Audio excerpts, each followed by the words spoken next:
إن الحمد لله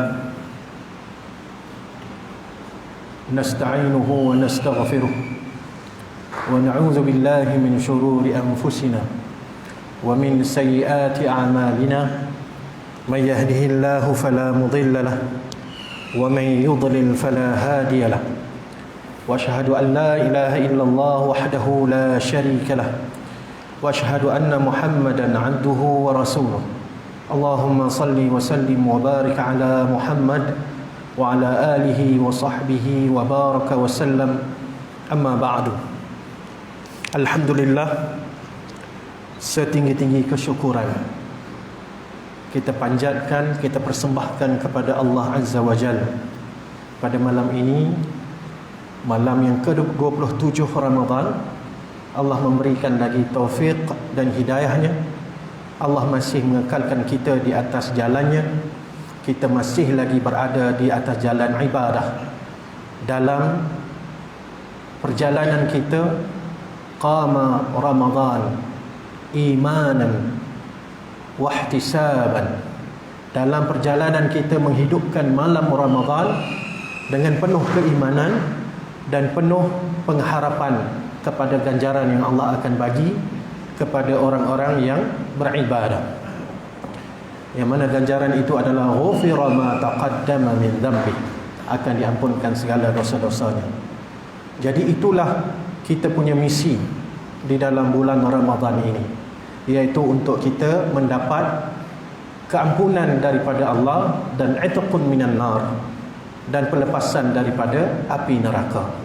Sebagaimana yang telah disebutkan oleh Nabi, bahawa pada bulan Ramadan ini Allah memberikan peluang seluas-luasnya kepada kita untuk kita melakukan ketaatan kepada Allah Subhanahu wa taala, iaitu dengan futihat abwabul jannah, dibuka semua pintu-pintu syurga. Menunjukkan di situ bahawa Allah nak tawarkan kita bahawa nak masuk syurga ni, peluang yang paling besar sekali adalah pada bulan Ramadan. Dan Allah Subhanahu wa taala ghulqat abwabul an-nar wa ghulqat abwabun nar, dan Allah menutup pintu-pintu neraka. Semua neraka Allah tutup pintunya, menunjukkan bahawa Allah bukan nak menghukum manusia. Sekiranya ada manusia yang membuat kesilapan, membuat dosa, sekiranya dia kembali kepada Allah, dia bertaubat kepada Allah, Allah akan menerima taubatnya. Allah akan memberi keampunan kepadanya. Seolah Allah nak mengatakan begitu. Okey? Kemudian Allah tambah lagi, dalam kita nak melakukan ketaatan ini, kalau sebelum bulan Ramadan, apa yang mengganggu kita adalah yang pertama syaitan. Syaitan yang mengganggu kita. Jadi Allah bagi hadiah kepada kita, wa ghulqat asyayatin wa suffidat asyayatin. Allah telah membelenggu syaitan-syaitan ini. Okey, untuk memudahkan kita melakukan ketaatan, beribadat di dalam bulan Ramadan. Cuma mungkin ada timbul persoalan, kenapa di dalam bulan Ramadan masih ada lagi orang yang tidak mengambil peluang itu? Masih kedengaran di sana orang-orang yang meninggalkan salat, meninggalkan puasa, melakukan dosa secara terang-terangan. Pada zaman ini, zaman yang mudah untuk kita lihat bagaimana sikap melampau sebahagian daripada saudara-saudara kita. Maka bila dia melakukan kemaksiatan, dia cerita dalam medsos, media sosial. Dia beritahu bahawa dia sedang melakukan kemaksiatan. Jadi, kenapa boleh berlaku begitu? Disebabkan ada satu lagi yang ada pada diri kita, iaitu hawa nafsu. Jadi sebenarnya pada bulan Ramadan ini adalah misi kita adalah untuk kita mendidik, mengawal hawa nafsu kita. Kerana itulah yang masih lagi berbaki kepada kita pada bulan Ramadan ini. Sekiranya ada orang yang masih lalai, tidak mengambil berat, tidak fokus di dalam melaksanakan ibadah, itu menunjukkan bahawa dia sedang dikalahkan oleh hawa nafsunya sendiri. Jadi tajuk yang telah diberikan pada saya pada malam ini adalah ia berkaitan bagaimana kita nak mengalahkan hawa nafsu itu dengan cara bertakwa. Pada awal-awal tazkirah di awal-awal Ramadan sudah disebut bahawa puasa ini adalah la'allakum tattaqun, supaya kamu bertakwa. Adakah kita telah mencapai target yang telah Allah letakkan kepada kita di dalam bulan Ramadan, iaitu untuk mencapai ketakwaan kepadanya? Kalau belum, masih ada masa lagi, walaupun hanya beberapa hari saja lagi. Saya bawa tuan-tuan untuk kita fahami dahulu apakah yang dimaksudkan dengan takwa. Sebagaimana yang telah disebut, takwa ini dari sudut bahasa ia adalah antaj'ala bainaka wa 'adzabillah wiqayatan. Kamu menjadikan antara diri kamu dan juga azab Allah wiqayatan, penghalang. Kamu menjadikan diri kamu, di antara diri kamu dan azab Allah, wiqayatan, penghalang. Penghalang, mungkin kita kata yang kuat adalah benteng. Kita jadikan benteng antara kita dengan azab Allah Subhanahu wa taala. Supaya apa? Kenapa kita perlukan benteng itu? Kerana benteng itulah yang akan menghalang kita dari tercampak ke dalam neraka Jahannam. Itu maksud takwa. Takwa dari sudut bahasa. Manakala daripada perspektif syarak, definisi takwa adalah imtithalu awamirillah, menjunjung segala perintah Allah, wajtinabu nawahihi, dan menjauhi segala larangannya.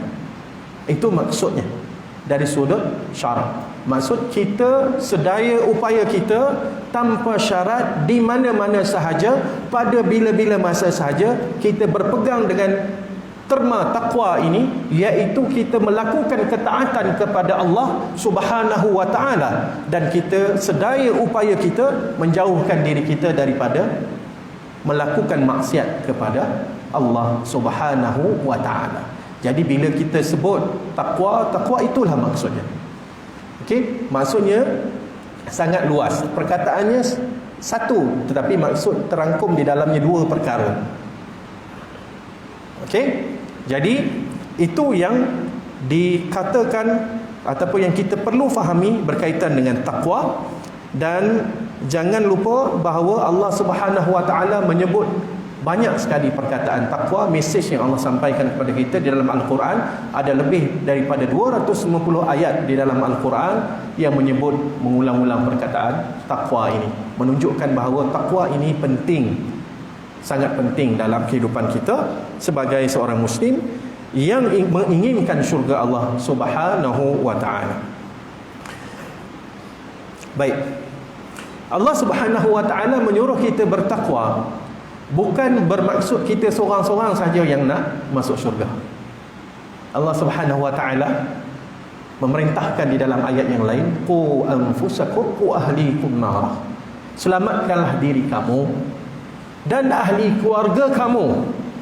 Bukan diri kita saja, ahli keluarga kita pun kita kena bawa sekali, supaya selamat kita, ahli keluarga kita selamat daripada api neraka Allah Subhanahu wa taala. Jadi kita yang ada duduk di dalam keluarga, mungkin kita adalah suami, mungkin kita adalah anak, tapi kita duduk bersama dengan keluarga, maka kita bertanggungjawab.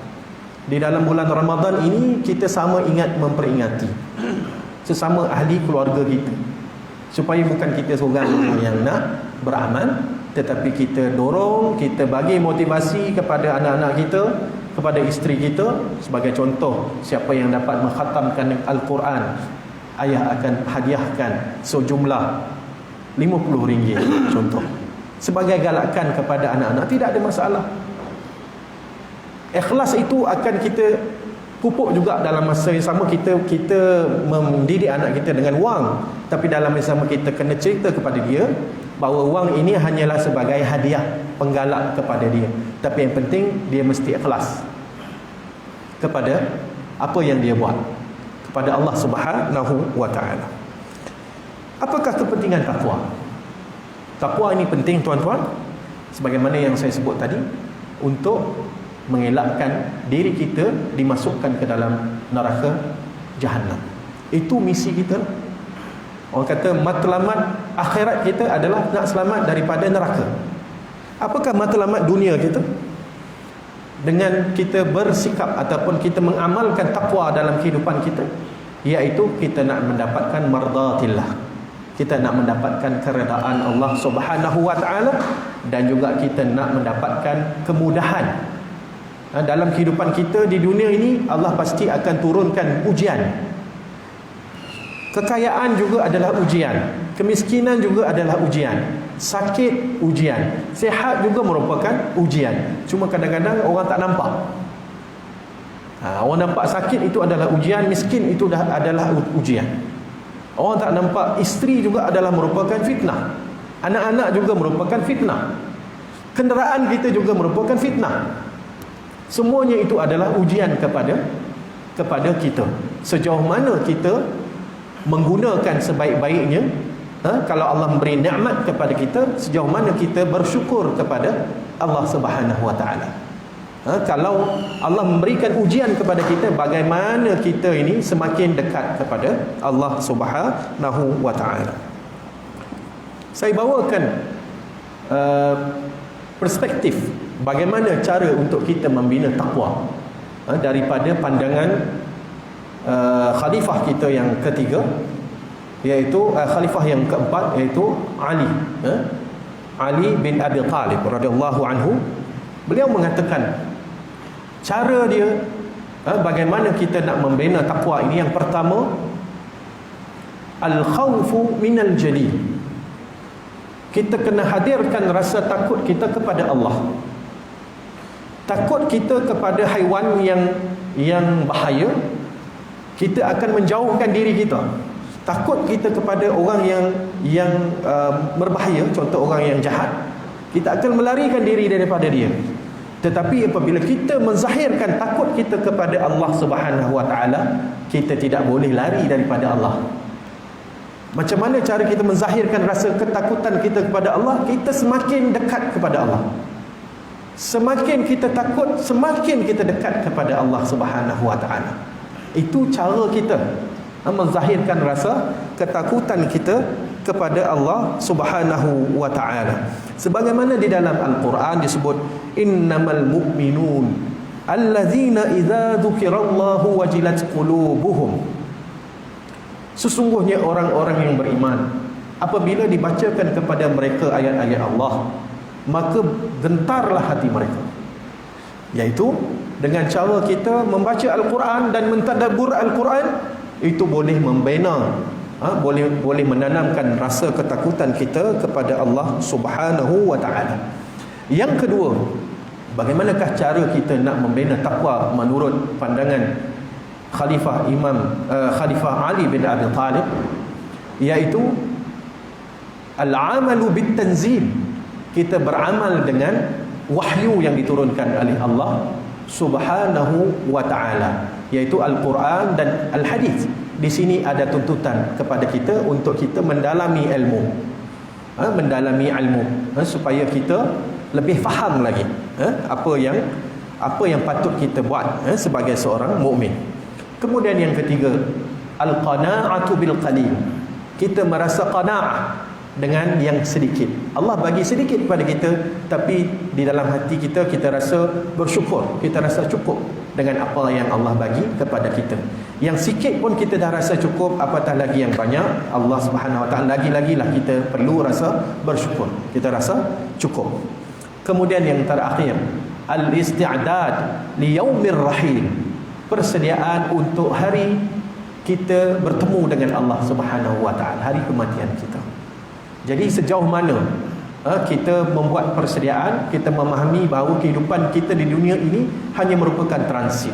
Sebagaimana yang Nabi sifatkan kehidupan kita ini seperti mana seorang musafir yang jauh mengembara, kemudian dia penat mengembara dan dia terjumpa sepohon pokok yang sangat rindang. Kemudian dia berehat sebentar di pokok itu untuk menghilangkan kepenatan dia, untuk dia menghilangkan lapar dan dahaga dia. Kemudian lepas habis hilang penat dia, dia pun pergi meneruskan perjalanan yang jauh, menuju ke akhirat. Jadi perjalanan kita, kehidupan kita di dunia ini adalah kehidupan yang sekejap dibandingkan dengan sehari di akhirat dengan dunia, iaitu 50,000 tahun. Sehari di akhirat bersamaan dengan 50,000 tahun di dunia. Sedangkan kita di dunia ini, kita hidup, kalau umat Nabi Muhammad SAW dalam lingkungan 60-70 tahun. Itu kalau 70 tahun tu kira bonus lah. Lebih daripada itu pun Allah Subhanahu Wa Taala bagi bonus kepada kita. Kan? Maka sebab tu kita kena sedar tentang perkara-perkara yang saya sebutkan tadi. Okay? Kalau tak dapat nak amalkan semua, kita amalkanlah apa-apa yang kita mampu. Yang penting kita faham takwa itu adalah kita mengelakkan diri kita daripada melakukan maksiat kepada Allah Subhanahu Taala. Kita tak boleh gabungkan dua. Maksudnya kita tak apalah, kalau saya buat maksiat saya minta ampun kepada Allah. Tak boleh begitu tuan-tuan. Kita kena berusaha sedaya upaya. Kalau boleh maksiat ni jangan buat. Yang perlu kita buat adalah menambahkan amal ibadah. Maksiat ini kita cuba jauhkan dengan sedaya dan upaya kita. Kalau kita terjerumus, maka kita kena kembali kepada Allah Subhanahu Wa Taala. Ittaqullaha haitsu ma kunt, atbi'is sayyi'atal hasanata tamhuha.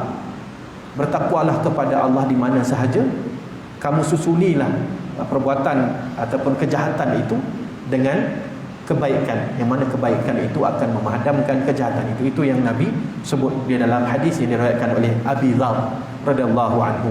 Saya rasa cukup kot perkongsian saya pada malam yang barakah ini. InsyaAllah semoga yang sedikit itu memberikan manfaat kepada semua sebagai peringatan kepada diri saya dan juga peringatan kepada sahabat-sahabat saya yang ada pada malam ini. Wallahu ta'ala. Subhanakallahumma wa bihamdika, asyhadu an la ilaha illa anta, astaghfiruka wa atubu ilaik.